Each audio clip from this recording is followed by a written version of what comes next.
Ladies and gentlemen, this is Dolynny TV, and welcome back to another edition of Edmonton Oilers discussion here on the channel. And you could almost call this one, what I would call it in fact, is the follow-up to the Edmonton Oilers map bending video I did on the weekend. This just simply looking at the Edmonton Oilers as even strength players all throughout the lineup. Now I've got some interesting stats here. I'm going to clip you, well, one quick thing here. This is a simple fact. I'll click you the spreadsheet I've made of the Oilers' goals for per 60 and goals against per 60 at even strength, because this is where, you know what, I wanted to try and be in a denialist about this as long as I possibly could, but you really can't deny much of these stats any longer. Like I said, I had to flip-flop on map bending just simply because the stats are completely undeniable once you actually look at them realistically. And realistically is by doing the math, crunching the numbers, and saying, hey, what does he really bring in the goal and goals against department, right? We always crap on map bending for not being a good defender and stuff like that, but we did the math the other day, and well, technically speaking, the Oilers are a much better team with map bending on the ice. And I'm going to show you just how much better. I'll get the ice times and stuff in a second here from Hockey Reference, but these numbers based off of Hockey Reference, there's 3 guys excluded, that being Cave, Yurko, and Manning, because we haven't seen them play in forever. So I wanted to exclude them from current circumstances, and a lot of what's happened currently kind of dictates maybe a few of these numbers we've seen, but let's just dive into it. So you see the GF 60, that's goals for per 60 minutes. So if this player played 60 minutes straight, this is how many goals for they would score in that 60 minutes. Same goals against, same concept. The difference is a plus or minus of the goals for versus goals against per 60 minutes that I've come up with. So you look at it this way, map bending leads the difference chart at 1.6. Okay, so map bending 5-on-5 is an incredible player. Now we'll get to the ice time in a minute and we'll start making a little bit more sense of this, but I can't do this comparison on the Hockey Reference site, so I wanted to get this to you right here, right now. Obviously, we can do this for the power play too and discuss how much of a difference maker that is for us, but at some point, you have to stop relying on being lucky, which you have to be lucky to get as many power plays as we did against Dallas last night. So you have to stop relying on being lucky and this and that going right and just start playing better hockey. That's all it comes down to, right? Obviously, number 1 with that is shots. Number 2, putting a competent goalie in net. Number 3, deploying lines, players, systems better. And that's obviously one thing I've talked about with the second power play unit. Now, alright, fine and dandy. You know what? We know map bending. I don't need to get too wrapped up into what map bending brings to this team. I did a whole dang video on it, alright? Go check it out if you want. Let's get into the meat and potatoes of everybody else. And this is where it gets ugly. You can see the goals for, goals against, and the thing is, Zach Kassian on the ice for 3.4 goals against per 60 on the ice at even strength for 4.4 goals for, again, last night scoring a goal on 5-on-5, right? He's not only on the ice, but he scored that goal, a 5-on-5. He's one of our best 5-on-5 players. And you know what? Here you go. Everybody asking. I had a couple comments in the map bending video the other day. Is Zach Kassian a better player 5-on-5 than Connor McDavid?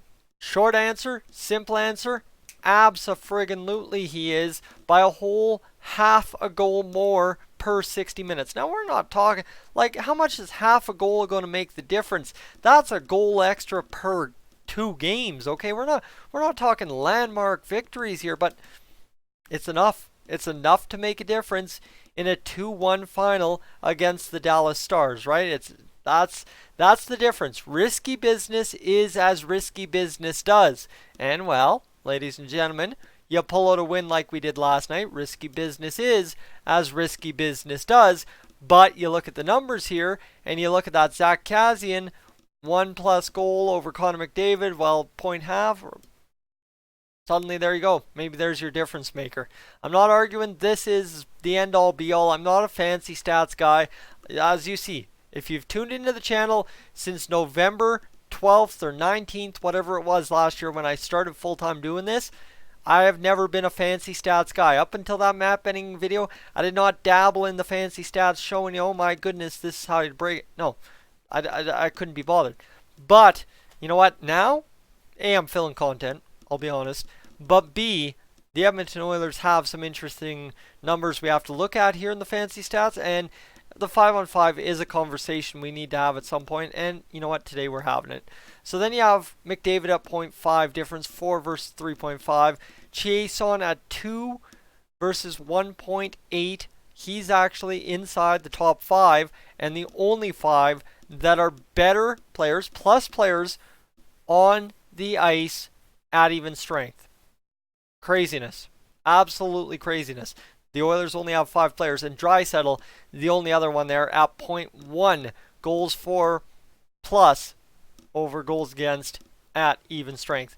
The interesting thing here, for Oilers fans, I know, you know what? I said I didn't include Manning, Cave, or Yurko. Why are you including Joel Persson? It's simple here. Joel Persson is included because he's a guy that we really look at in a different light, right? Everybody's kind of cast him off as a guy who straight up failed to make a difference at the NHL level early in his career. When realistically, guys, tied for 6th best goal differential at 5-on-5 is Joel Persson. Okay, this is where I said I wanted to get into the meat and potatoes of everybody else, and Joel Persson is one of those guys. 5-on-5, he is not killing you, he is not making you. But then you'll look at everybody else and you'll say, well, okay, hold on, that case against Adam Larsson gets a lot stronger. Let's get down the list. Gagner minus 0.2. Then you've got Haas, minus 0.3. Those aren't going to kill you. You know what? We make it up on the power play in those situations. Nurse, minus 0.4. RNH, minus 0.4. Granlund, minus 0.4. So those are the guys. We can make that up on the power play with Kazi and McDavid, or with Draisaitl, McDavid, Chiasson doing their thing. We can. You know what? That's not insurmountable. That's not asking too much. But then you start getting into these numbers. Nygaard, Bear, and Russell all below 0.5. You've got Bear at 0.5. You've got Nygaard at 0.7. You've got Patrick Russell at 0.08. And I've got a spelling error on, well, Patrick Russell's name. Okay, then you get really into this. And this is where Oscar Klefbom can kind of be a skewed player, guys. He may be playing all those big minutes for us, but guess what? He's out there per 60 minutes for a whole goal more than he is against. You talk about a difference with Matt Benning out there. Holy goodness, that's a swing of 2.6 depending on the player. But ice time situations, yeah, you know what? We make it up on the power play. Sure.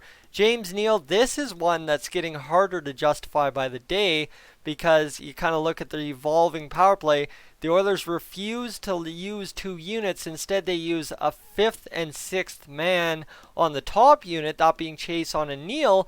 But after last night, I think it's very clearly evident that we need Chiasson starting that power play every single time. So how much of a negative 1.3 goal differential 5-on-5 are you making up on the power play with James Neal now? That's the question.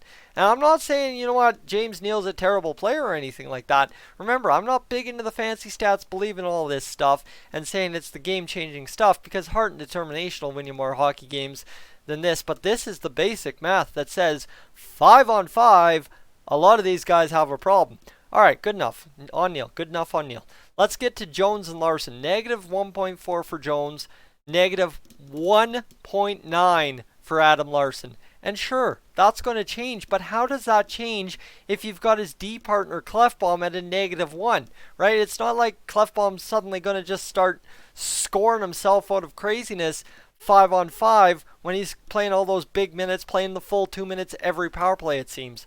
It's just mathematically not going to happen. Like I said, there's some simple fixes here that will fix the math. There's very easy fixes to fix the math.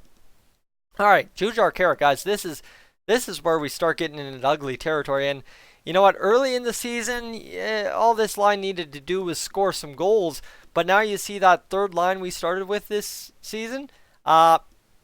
Issue. Okay? These guys, if you play them 60 minutes, so think about this. If you play them 15 minutes a night, you're giving up half to a sixth or more of a goal per game. if you play them 15 minutes a night. That's craziness. That is absolute lunacy. So you're pretty much giving up in their regular minutes, 12 minutes a night. You're giving up half a goal. So you're costing a lot more than they're on the ice for per game. That's dangerous because realistically, you've got 3 guys that straight up cost you a goal every 2 games. There you go. There's your problems, right? That's the math. So guys, let me know. What do you make of this? Because the hard part for me to believe, I did the math on betting and I looked at this. I didn't realize it was this skewed. I didn't realize the Oilers were this far in the negative as opposed to being anywhere close to the positive, but it is what it is. So that's your goal differentials 5-on-5. Make of it what you will based on what you know of the ice time, but I want to get your thoughts. Is it really, well, actually, no, I don't want to get your thoughts on is it a 5-on-5 problem. How do you fix this?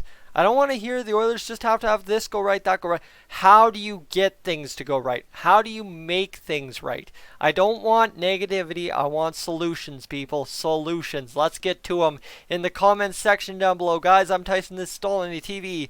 I am up on out of here.